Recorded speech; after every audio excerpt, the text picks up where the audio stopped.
죽었다고요? 그런데 왜 제 손엔 아직도 살아있었다는 흔적만 남아있을까요?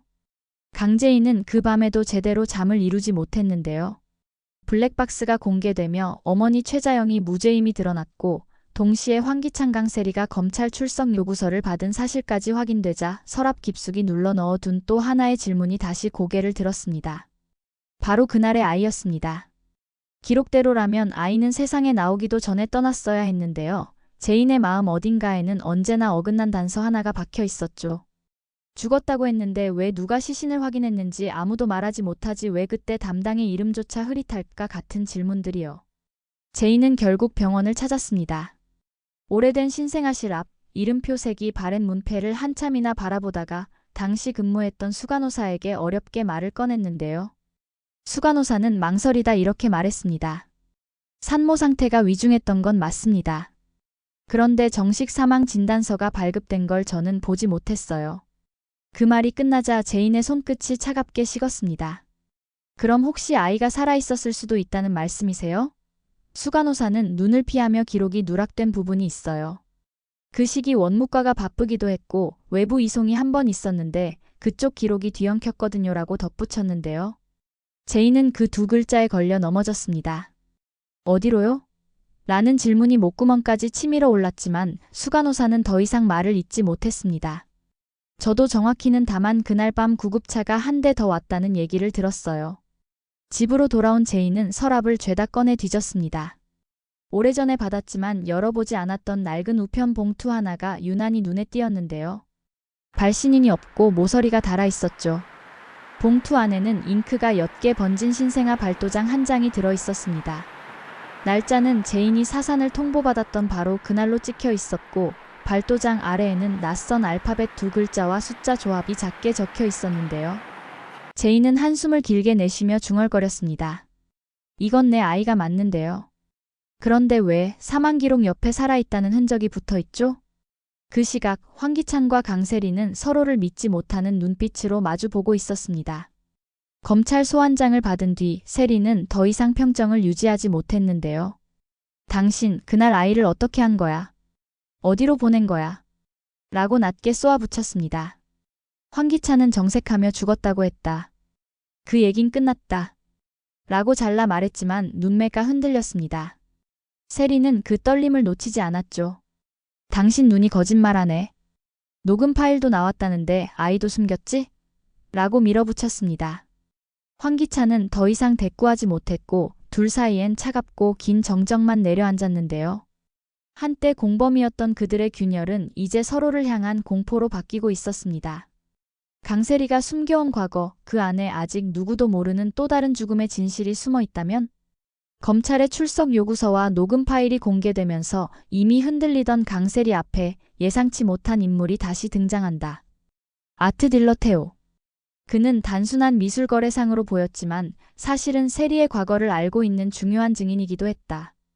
태호는 재인과 도윤을 따로 불러내 단도직입적으로 말한다.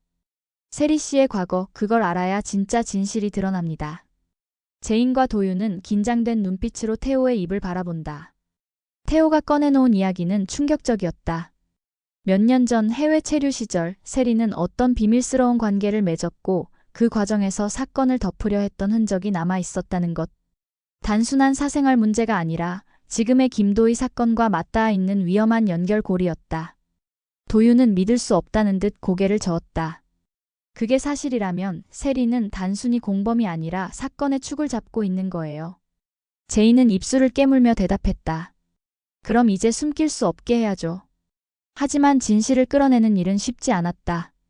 태호는 오히려 자신을 위험에 던지며 세리를 직접 압박하기로 한다. 그는 세리의 과거를 알고 있는 또 다른 인물을 불러내 협상 테이블에 올려놓는다. 세리의 눈앞에 놓인 자료는 그녀가 절대 세상에 나가선 안 된다고 믿어온 치부였다. 세리는 순간적으로 분노를 터뜨렸다. 당신 어떻게 감히 내 과거를 들춰? 이건 내 인생이야. 태호는 담담하게 받아쳤다. 아니요. 이건 지금도 이어지고 있는 범죄의 역사입니다. 당신이 숨겨온 진실 내가 끌어내겠습니다. 강세리는 점점 무너져갔다. 출석 요구서, 녹음 파일, 그리고 과거의 비밀까지 모든 것이 자신을 옥죄고 있었다. 황기찬에게 달려가 매달리지만 그의 얼굴은 냉랭했다. 기찬 씨, 이거 다 당신 때문이잖아. 나 혼자 무너지는 거 원해? 황기찬은 차갑게 말했다. 우린 죽였다는 말 안 했어. 그게 마지막 방패야. 그런데 네가 무너지면 우리 둘 다 끝나는 거야. 그러나 이미 세리는 감당할 수 없는 공포에 휩싸였다. 목소리는 떨리고 손은 떨렸다. 왜 하필 지금 왜 나한테서 모든 걸 빼앗으려 하는 거야? 한편 제인과 도윤은 태호의 증언을 정리하며 결론을 내린다. 세리의 과거가 드러나는 순간 사건의 판도는 완전히 바뀐다. 그동안 은폐된 연결고리까지 드러나게 될 거야. 그날 밤 세리는 혼자 술잔을 비우며 중얼거린다. 내 과거가 밝혀지면 끝이야. 하지만 끝나기 전에 누군가를 끌어내려야겠지.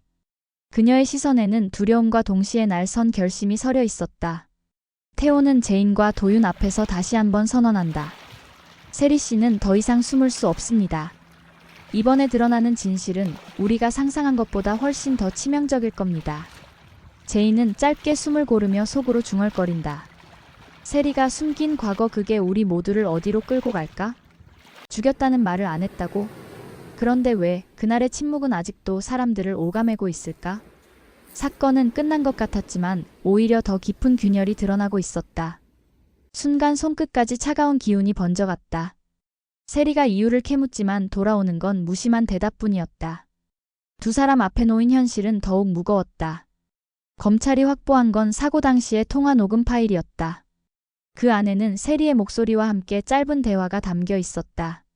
그날 우리 죽였다는 말 안 했잖아. 기억해. 그게 방패야.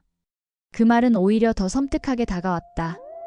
세리는 경악했고 황기찬은 증명할 수 없으니까 괜찮다고 했지만 흔들리는 눈빛은 그의 두려움을 감추지 못했다. 검찰 조사실에서 재생된 원음은 충격적이었다.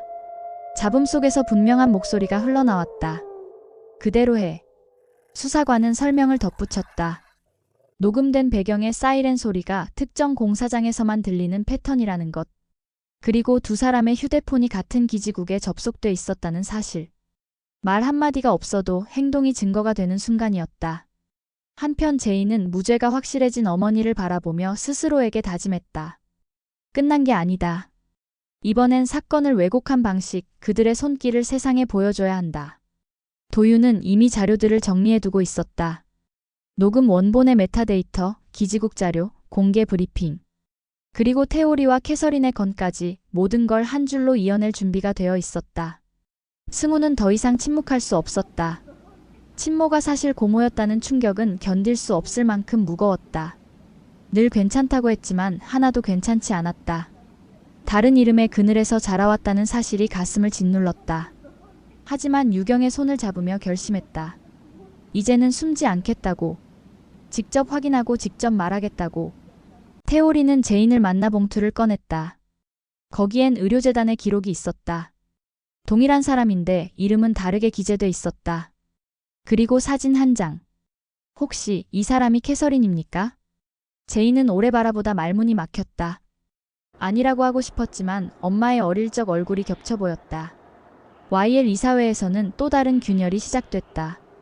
강승우의 친모가 강미란이라는 사실이 흘러나오자 이 사진들은 술렁였다. 주주 리스크, 지배구조 불안, 회사의 신뢰까지. 강미란은 억지 미소를 지었지만 속은 불안과 분노로 뒤엉켜 있었다. 그 사이 여론전도 본격화됐다. 제인은 언론 앞에 나섰다. 이번 재수사의 핵심은 범인이 아니라 사건을 왜곡한 방식이라고 단호히 말했다. 언론은 술렁였고 황기찬은 동시에 PR팀과 움직였다. 영상 증거가 조작됐다는 프레임을 흘려 검찰을 흔들려는 전략. 진실과 거짓의 전쟁은 이제 본격적으로 맞붙었다. 그러던 중 검찰 분석실에서는 새로운 소리가 포착됐다. 지금 처리해. 짧지만 분명한 여성의 목소리였다. 수사관들이 서로 눈을 마주쳤다. 같은 시각 제인의 휴대폰에 도착한 메시지. 의료재단 9월 5일 예약 완료. 발신자는 알 수 없었지만 예약 이름은 분명 캐서린이었다. 죽은 줄 알았던 아이가 예약을 했다. 이름을 바꿔온 건 대체 누구일까? 그리고 그 이름을 돌려놓을 사람은 과연 누가 될까? 죽였다는 말을 안 했다고요?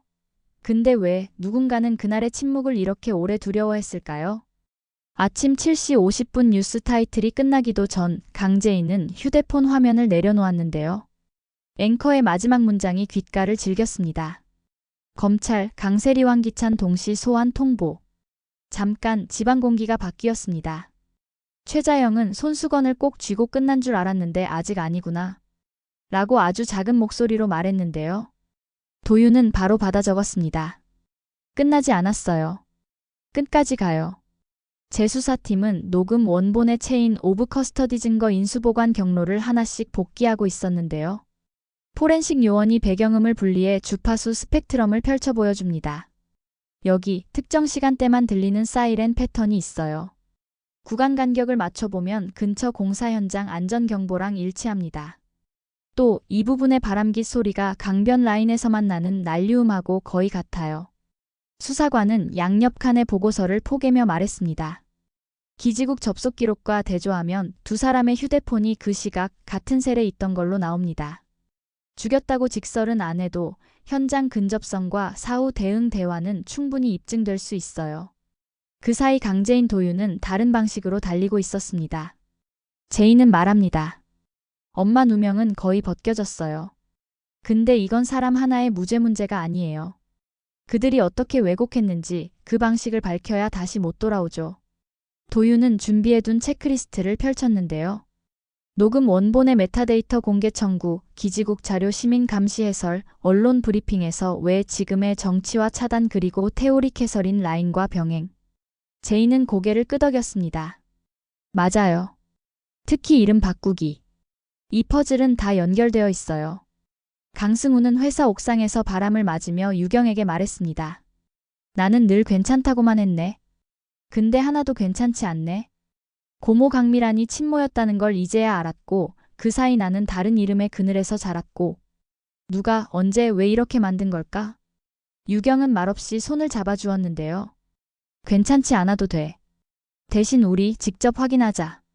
승우의 눈빛이 달라졌습니다. 숨지 않을게. 오후 태오리가 약속한 카페로 들어섰습니다. 특유의 가벼운 인사 뒤 그는 바로 봉투를 꺼냈는데요. 당신 여동생 캐서린. LA에서 전해진 기록과 한국 쪽 의료재단 데이터가 맞물려요. 이름이 다르게 잡혀 있더라고요. 제인의 손끝이 싸늘해졌습니다. 다른 이름 누가 바꿨어요? 태오리는 고개를 저었습니다. 그걸 밝히려면 이번 재수사의 빛이 더 필요해요. 그리고 이것도. 사진 한 장이 놓였습니다. 혹시 이 사람이 캐서린입니까? 제인은 오래 바라보다 아주 조심스럽게 말했습니다.